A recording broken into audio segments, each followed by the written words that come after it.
नमस्कार दोस्तों, मैं हरेंद्र प्रसाद यादव निवासी टोटहा जगतपुर जिला सारण बिहार से आप सभी को प्रणाम करता हूं।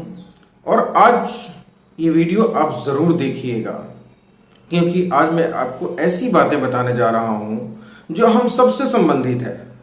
हम सब चुप रहते हैं, खामोश रहते हैं और हम ध्यान ही नहीं देते कि हमारे पैरों तले ज़मीन किस प्रकार से खिसकती चली जा रही है। मुझे भी नहीं पता था। मैं तकरीबन 20-25 सालों से दिल्ली रहता हूँ। मैं गांव आना जाना मैंने जारी नहीं रखा हुआ था। गांव में आता जाता नहीं था। मुझे ऐसा लगता था कि सब कुछ ठीक चल रहा है, किसी प्रकार की कोई परेशानी नहीं है। परंतु अब जब मैं तकरीबन साल भर 6 महीने से जाना शुरू किया है, मैंने यह पाया है कि वहाँ किस प्रकार से घोटाले हो रहे हैं।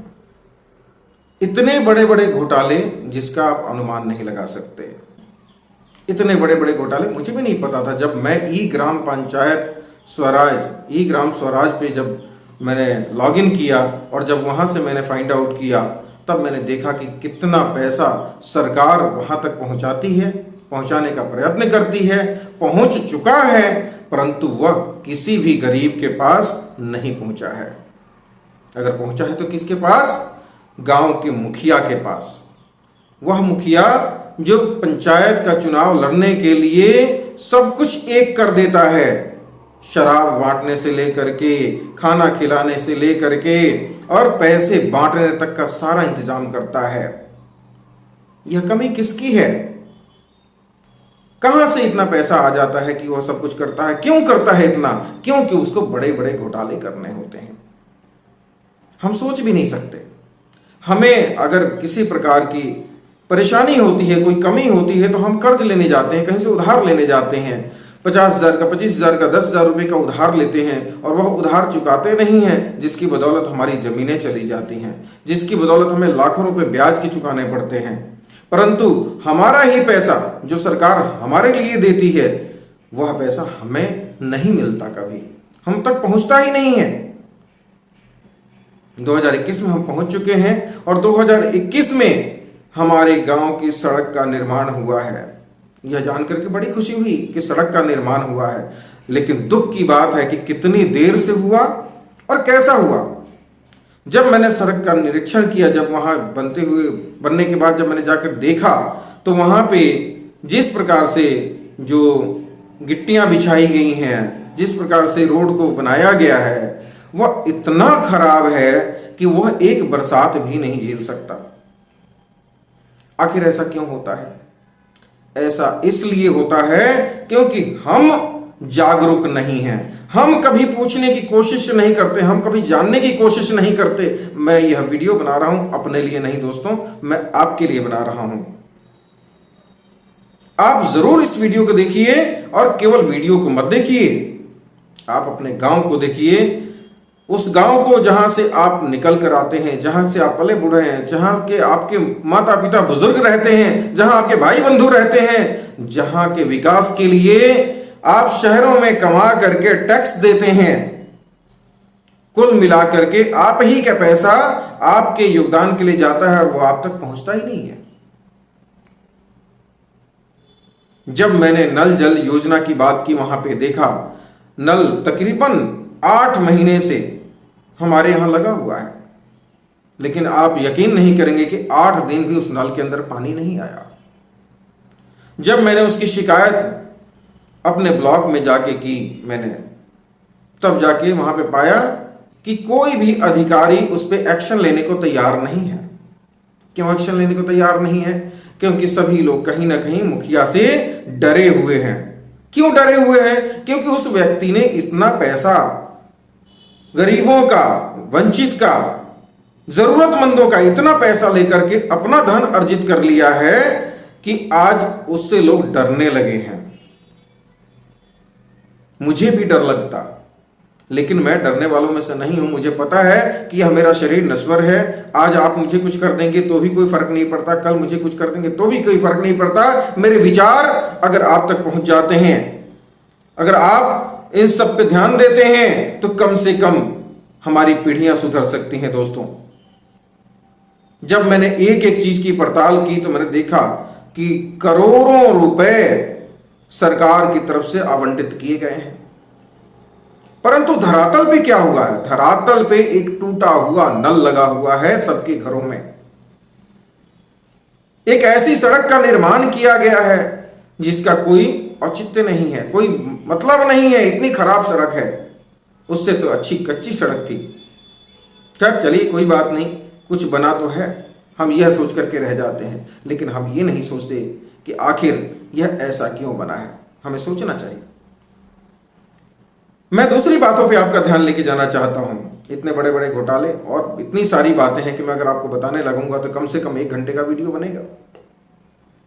अगर आप देखना चाहते हैं तो ई ग्राम स्वराज पे जाइए और हमारे गांव का, टोटहा जगतपुर का, पंचायत का आप हिसाब किताब निकाल के देखिए, आपको पता चल जाएगा। और कभी आप धरातल पे जाके देखिए, और जो लोग वहां के रहने वाले हैं उन लोगों से मैं खास तौर से आग्रह करता हूं कि आप जरूर ध्यान दीजिए। आप करते क्या है? एक व्यक्ति चुनाव लड़ रहा होता है, आपको 500 1000 रुपए एक शराब की बोतल दी जाता है या कोई छोटी मोटी चीजें आपको पकड़ा देता है। आप समझते हैं कि मेरा काम हो गया, मुझे तो दिहाड़ी मिल गई, मुझे तो 1 दिन का खर्चा मिल गया, मुझे 4 दिन का खर्चा मिल गया। नशे में मग्न हो जाते हैं और वोट जाकर के ऐसे व्यक्ति को दे देते हैं, ऐसे व्यक्ति का चुनाव कर लेते हैं जो आपको 5 साल तक लूटता रहता है और आपको पता तक नहीं चलता। ऐसा ही आपने पिछले चुनाव में किया था, जिसका परिणाम यह है कि आज वह व्यक्ति तो अमीर हो गया, जो मुखिया बना, जो वार्ड में खड़ा हुआ, जो वार्ड का बना, लेकिन आप गरीब के गरीब रह गए और गरीब होते गए, क्योंकि वही अब आपको कर्जा देगा, वही उसका ब्याज लगाएगा और वही आपसे आपकी जमीनें छीनेगा। आपने अपने वोट की कीमत क्या की है? 500 रुपए, 1000 रुपए, एक शराब की बोतल या कुछ और? शायद आपको पता ही नहीं है कि आपकी वोट की कीमत क्या है। यह आपकी ही वोट की कीमत है कि कोई व्यक्ति आपको लूट रहा है। यह आपकी वोट की कीमत हो सकती थी किसी ढंग के व्यक्ति का। आप अगर चुनाव करते तो आपका विकास होता, आपके गांव का विकास होता, आपके गांव का नाम होता, आपका राज्य आगे बढ़ता, आपका राष्ट्र आगे बढ़ता। सोचिए जरा, अगर अच्छा स्कूल हो, अच्छी पढ़ाई हो, अच्छी शिक्षा मिले तो आपके बच्चे कहां जाएंगे? क्या आपके बच्चों को कहीं दूसरी जगह भेजना पड़ेगा? नहीं। परंतु ऐसा नहीं हो रहा है। आप चाहकर भी अपने बच्चे को शिक्षित नहीं कर पा रहे हैं, जबकि सरकार आपको पूरा का पूरा अनुदान दे रही है।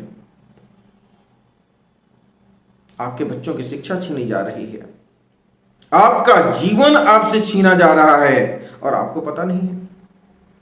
इसलिए हाथ जोड़ के मेरा आप सभी से आग्रह है, निवेदन है कि इस चुनाव में, हालांकि यह वीडियो मैं बहुत देर से बना रहा हूं, लेकिन मैं चाहता हूं कि इस वीडियो को इतना वायरल करें कि सब तक पहुंचे, मेरी आवाज पहुंचे, मेरा विचार पहुंचे और आप सभी लोग जागृत हों और जागृत होकर के एक मत से ऐसे व्यक्ति का चुनाव करें जो आपके लिए काम करे, जो जनहित के लिए काम करे, जो आपके गांव के लिए काम करे, जो आपके पंचायत के लिए काम करे, जो आपके जिले के लिए काम करे, जो आपके राज्य के लिए काम करे और जो आपके राष्ट्र के लिए काम करे।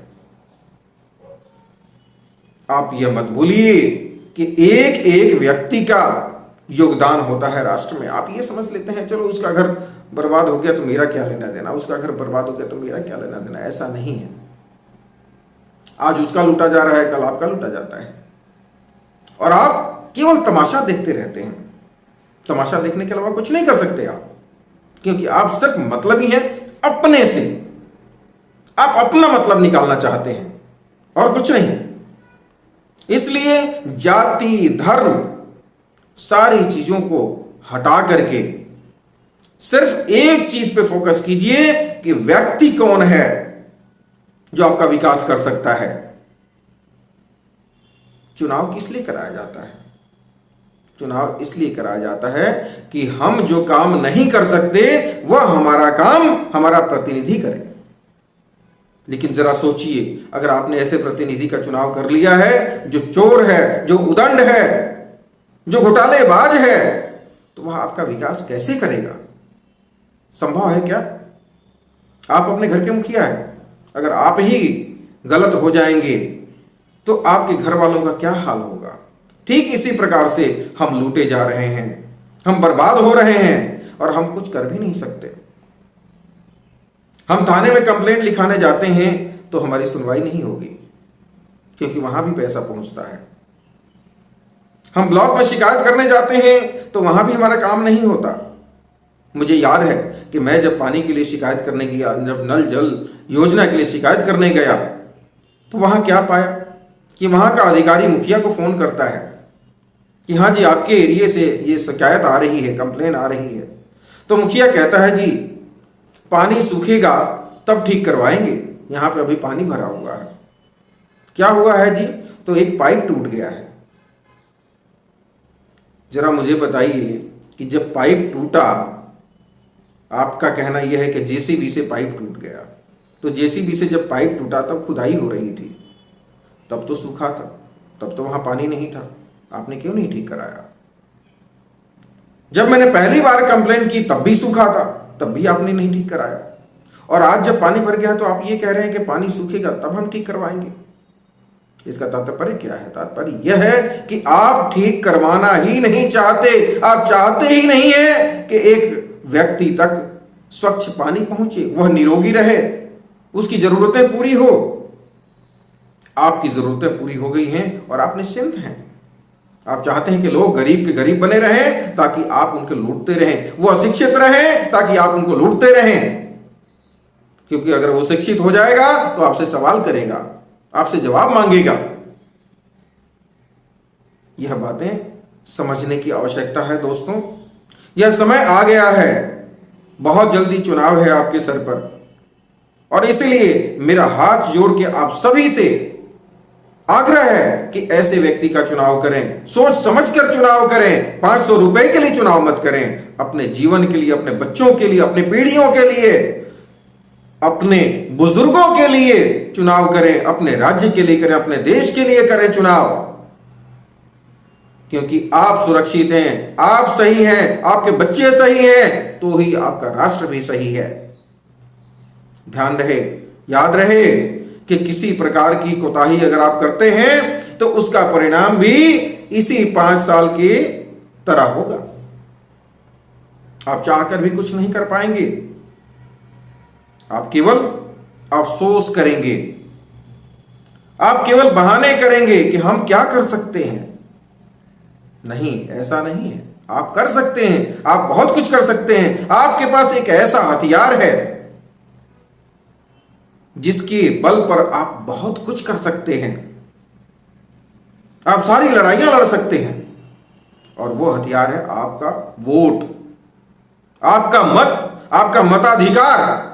इसलिए सोच समझकर प्रयोग करें इसका, क्योंकि अगर आपने सोच समझकर प्रयोग नहीं किया तो आप भी उतने ही भागीदार हैं जितना कि वह व्यक्ति।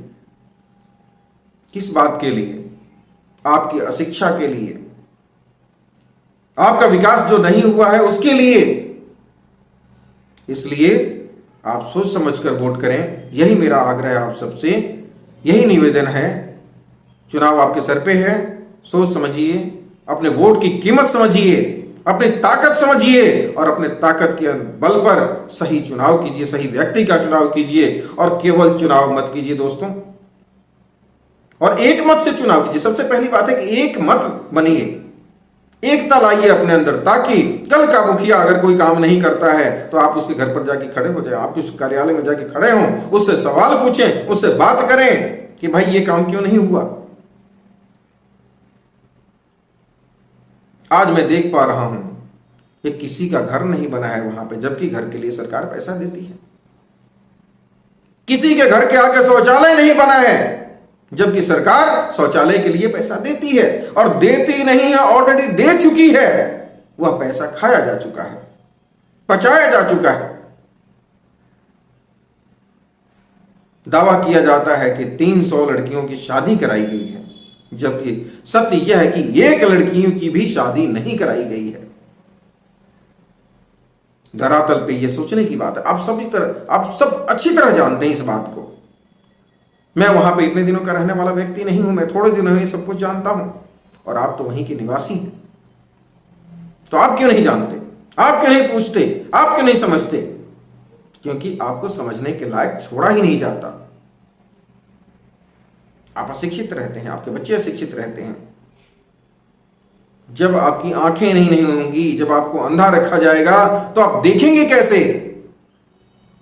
तो दोस्तों देखिए, मैं अपने चाचा ताऊ बुजुर्ग, अपने गांव के जो भी लोग हैं, नौजवान लोग हैं, उन सभी से आग्रह करता हूं कि सोच समझकर वोट करें और एक सही व्यक्ति का चुनाव करें, अपने मताधिकार का सही प्रयोग करें, अपने ताकत का सही इस्तेमाल करें, और तब देखिए कि आपका गांव किस तरह से विकास करता है। व्यक्ति का नाम मैं नहीं बताऊंगा, वह आपको तय करना है, आपको समझना है। अगर आपकी समझ में नहीं आता है, आप समझते हैं कि मैं शिक्षित व्यक्ति नहीं हूं, मुझे क्या पता, तो आप अपने ऐसे व्यक्ति के पास जाइए, आसपास का जो पढ़ा लिखा व्यक्ति है, जो समझदार व्यक्ति है, उससे बातें कीजिए, उससे समझने का प्रयत्न कीजिए, और तब वोट दीजिए। किसी लालच में मत आइए। आपका एक दिन का लालच आपके 5 साल के लिए बोझ बन जाता है, और आपको पता तक नहीं चलता। इसलिए किसी भी लालच में मत आइए और अपने मताधिकार का सही प्रयोग कीजिए। आप सबको अग्रिम बधाइयां। मुझे उम्मीद है कि इस बार आप लोग सही मताधिकार का प्रयोग करेंगे और सही व्यक्ति का चुनाव करेंगे, और निर्वाचित व्यक्ति जो होगा, जो हमारा मुखिया होगा, वो अगले 5 साल तक हमारा कार्य करेगा। इसी शुभकामनाओं के साथ मैं आप सबको बधाई देता हूं, और दोबारा फिर से वही बात कहने की कोशिश करता हूं कि सोच समझकर चुनाव करें। बहुत बहुत धन्यवाद। नमस्कार, प्रणाम आप सभी को।